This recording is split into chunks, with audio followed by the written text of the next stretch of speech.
Good evening, folks, and welcome to What's New with ME, your nightly roundup of the big stories you might have missed. We've got four very different tales tonight. A museum heist in Paris, U.S. military strikes in the Caribbean again, a political pardon drama that is really, really weird, and a deeply tragic disappearance case in Philly. Let's dig in. No fluff, just facts. And the takes are exactly why it matters. Let's start with the first one. Paris, the world famous Louvre Museum was hit by one of the boldest heists in recent memory. On Sunday morning, about 9:30 a.m., masked thieves used a basket lift or cherry pickers to reach a second floor, cut a window, and then walk their way in with a disc cutter, grabbed 8 pieces of jewelry or inestimable value, including relics of Napoleon's royalty, and escaped on motorbikes in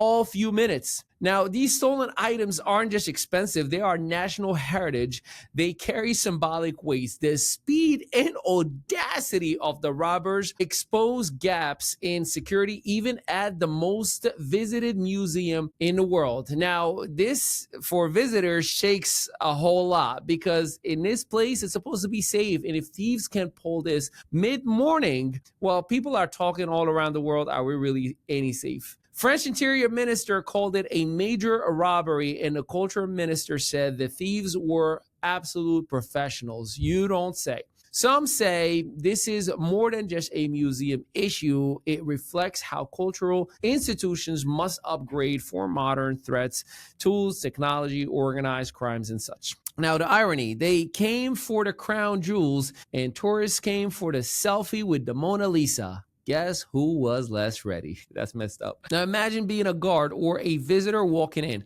and then spotting scaffolding or a chute and realizing something is wrong. The violation of space and the sense of vulnerability. Well, that matters. Will the thieves be caught?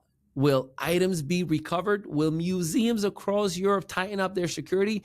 Because in this case, is precedent, well, more could follow, or anticipate an amazing docuseries on Netflix. Next up, international and military heavy. The United States has conducted multiple military strikes on vessels in the Caribbean near Venezuelan waters, targeting in what it calls narco-terrorists boats involved in drug trafficking.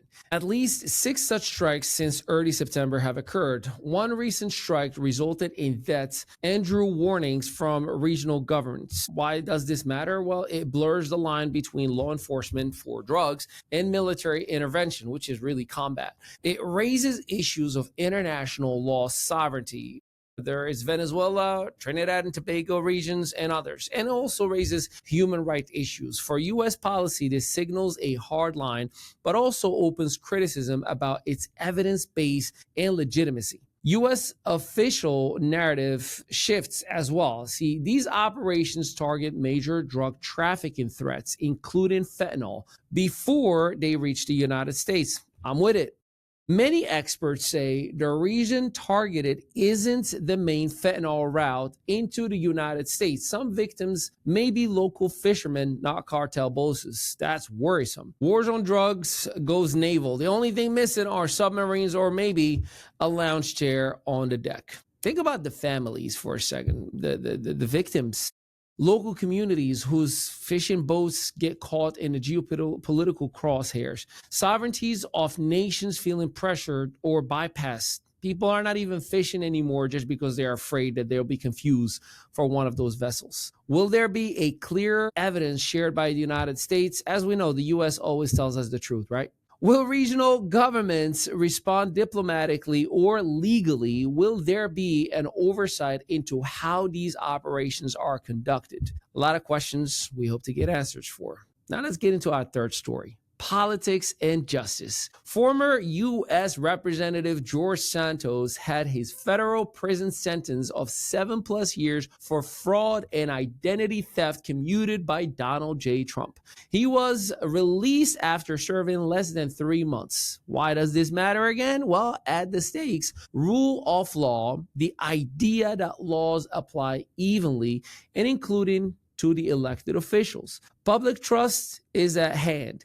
If a lawmaker defrauds donors and gets leniency, what message does that really send? The clemency decision is high profile and sets a tone for how future cases may be treated.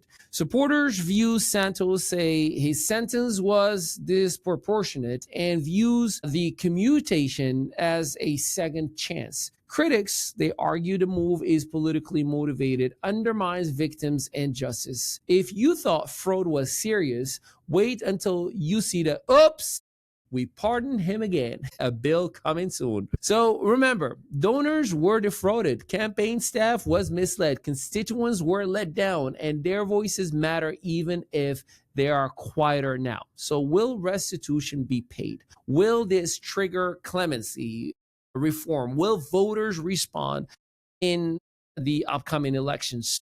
Well, to be continued, I guess. Finally, a heartbreaking case closer to home. 23-year-old Kada Scott disappeared on October 4th after leaving work at an assistant living facility. She had reportedly been receiving harassing calls. 2 weeks later, human remains were found in a shallow grave behind a vacant middle school in Philadelphia's East Germantown, believed to be hers. The suspect, 21-year-old Keon King, is charged with kidnapping, shackling, arson, and tampering with evidence, but homicide charges are yet to be filed. It's a human tragedy, a young life lost, a family in grief, a community shaken. It spotlights stalking harassments, how seriously threats are taken, and how past charges may go unprosecuted.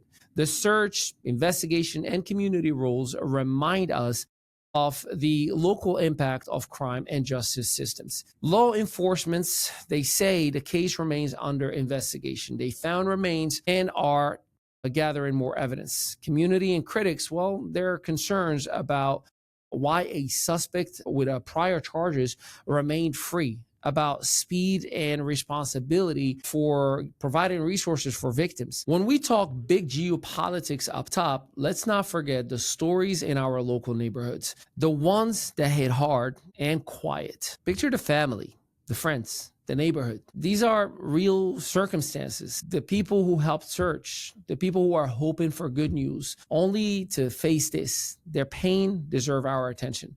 Will homicide charges be filed? Will the case lead to legislative reform around harassment, stalking laws in Philadelphia or even nationally? Will the community push for better victim protection? All right. Well, while those are the four stories that are dominating the highlights tonight, bold museum heights, tense military between Venezuela and the United States, a weird pardon that deserves more attention. Not sure which one stayed the most with you. So let us know in the comment. But I will tell you, you may notice I got my Morocco jersey on. We are officially the World Cup U20 champion, a milestone that is historic. I am so proud of my birth country. I am grateful for my home country. Made it to the semifinals. We eliminated the United States at the semis, which I was like, all right, cool. Well, at least, it was either my birth country or my home country. And then Colombia was the other side of the bracket, lost to Argentina, but they came in third, which again, I was so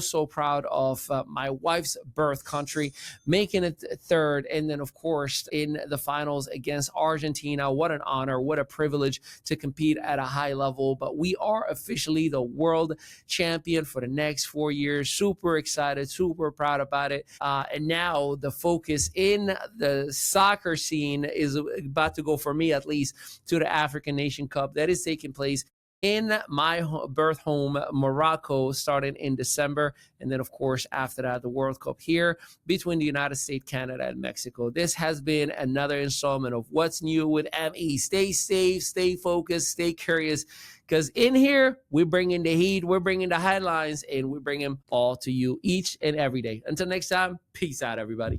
In a world of digital noise, your brand deserves a command center. Welcome to ME Studios, where your vision doesn't just get captured, it gets amplified. This isn't just another production space. This is your complete media powerhouse. Our multi-unit facility in New Jersey is engineered for brands that refuse to be overlooked. We transform your voice into professional podcasts streaming on Spotify, Amazon Music, and beyond. Your stories become headlines across 300 plus media outlets, including Fox, ABC. Behind every viral moment is strategy. Our content creation and SEO campaigns don't just chase trends, they create them. From concept to distribution, we build the digital presence others envy. Your brand, your voice, your time to dominate. Visit the mestudios.net and turn potential into impact.